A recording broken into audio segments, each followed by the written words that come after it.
আমার নষ্ট করেন আপনার মতো কিছু মানুষে আমি দীর্ঘ সময় কোরআন হাদিসটি বয়ান করি প্রসঙ্গে কিছু গঠনমূলক ফুর্তি করি ও ওখানে তারে দিয়া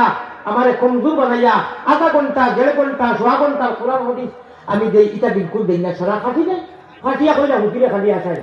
আপনারা সকল উপহার পাতে আমি হদিস কোরআনের বাইরে কোনটা কইছি সুন্দর আলোচনা করিয়া নানি এসকর আলোচনা করিয়া নানি ও ভাই আমি চিন্তা করবো মেহমান করে দিয়ে আমারে ফুর্তি করে স্টেজের মানুষের লাগি তো কর্তব্য আছে যে ফুয়া গিয়ে যে আমার করিয়া তোমার দিদার আসে ডিম্বলা না করিতে তো কমিটির মানুষ দেখতে না আমি তো মেহমান ভাই ভুলিয়া ও তো মনে করি রাগান্ত ইয়া মারিয়া ঠেলা মারিয়া আমি আপনারা এখন অনুভব করতে পারবেন খালি তো নেটে দেখুন সরাসরি আই দেখছেন না নিবে না আপনারা অন্য নষ্ট কথা আমি কোনো কথা আমি করছি আমি কোরআন হাদিসের আলোচনা করছি না আমার নাটে নেটা লাইনকে আর যে দেখার চাই অন্য মানুষের বেলে বেলে করেন তারা আপনারা দেখি এখন হওয়ায় রাখেন।